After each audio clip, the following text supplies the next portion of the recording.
I'll never forget the sound of my own voice screaming as I watched my world crumble around me. The words, "You're just a pawn in my game," echoing in my mind like a haunting melody. It's a sound that still keeps me up at night, a reminder of the ultimate betrayal that changed my life forever. But to understand how I ended up in that desperate state, you need to know how it all began.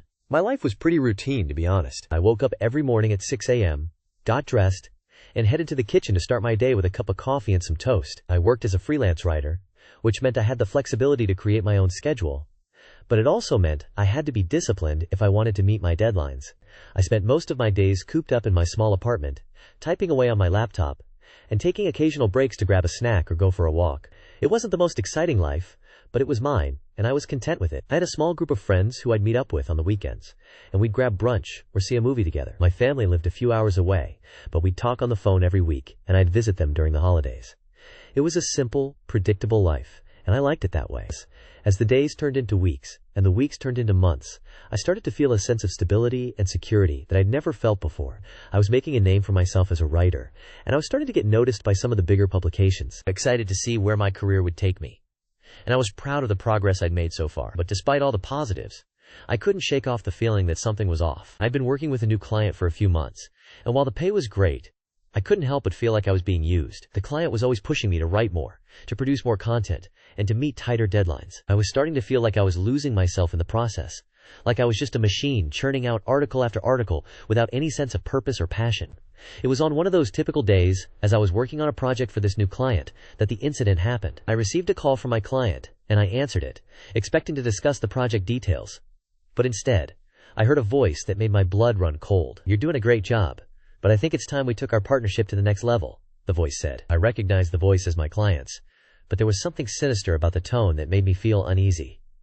"What do you mean?" I asked, trying to sound calm. "I mean, I have a new project in mind. One that will require your full attention and dedication," the voice replied. "And if you're not willing to cooperate, well, let's just say you're not as important to me as you think you are." I felt a chill run down my spine as I realized the true nature of our partnership. "You're just a pawn in my game," the voice said, the words cutting deep into my soul. As I delved deeper into the world of corporate finance, I discovered a loophole that would change everything.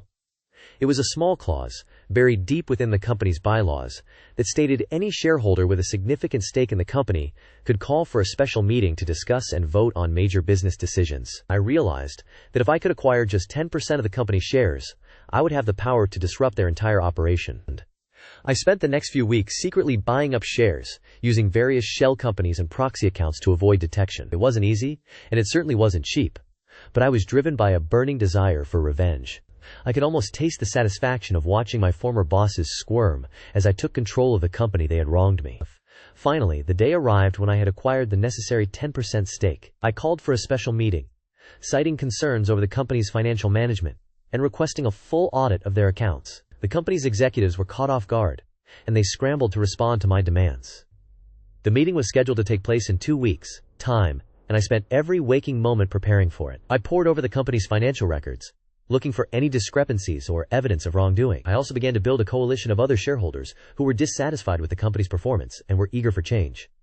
As the day of the meeting approached, the tension began to build. The company's executives were trying to rally support among the other shareholders. But I had done my homework and was confident that I had the numbers on my side. I arrived at the meeting room early, dressed in a sharp suit and carrying a thick binder full of documents.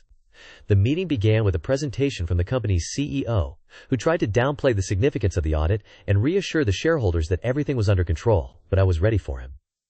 I stood up and began to ask pointed questions, using my knowledge of the company's finances to poke holes in the CEO's arguments.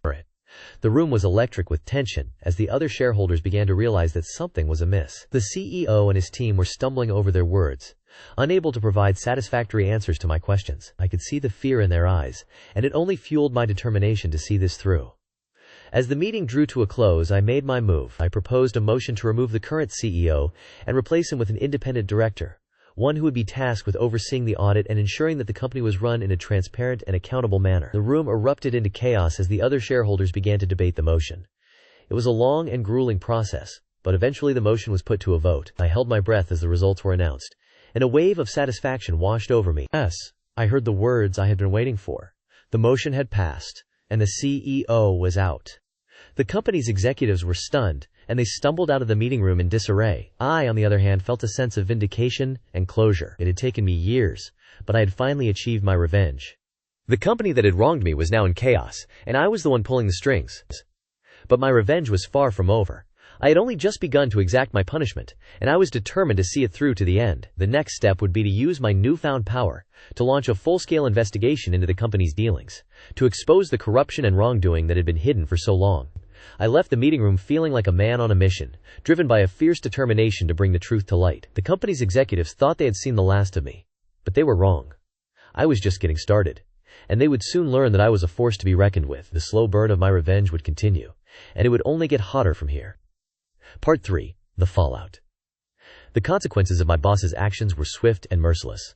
The company's board of directors, upon learning of the embezzlement scheme and the toxic work environment, decided to take immediate action. My boss was fired on the spot, and the police were called to escort him out of the building. The look on his face was one of utter shock and defeat, and I couldn't help but feel a sense of satisfaction and vindication. As the news of his termination spread, the rest of the company began to breathe a collective sigh of relief. The atmosphere in the office began to shift, and people started to feel more comfortable and confident in their roles. The HR department launched a thorough investigation into the company's finances and policies, and several changes were implemented to prevent similar incidents in the future. My boss's personal life also began to unravel. His wife, who had been oblivious to his shady dealings, filed for divorce and took him to the cleaners. He was left with nothing but the clothes on his back and a reputation in tatters.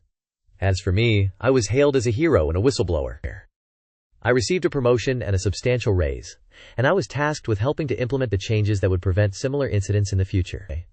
I was finally able to do my job without fear of reprisal or intimidation, and I was able to work in a positive and supportive environment. I'm now in a leadership position, and I'm proud to say that I've helped to create a workplace culture that values transparency, accountability, and respect. I've also started a blog and a podcast to help others who may be going through similar experiences, and I've become an advocate for workplace rights and ethics. Looking back, I realized that standing up to my boss was the best decision I ever made. It was a difficult and trying time, but it ultimately led to a better life and a more fulfilling career. I'm grateful for the experience, and I'm proud of the person I've become. TLDR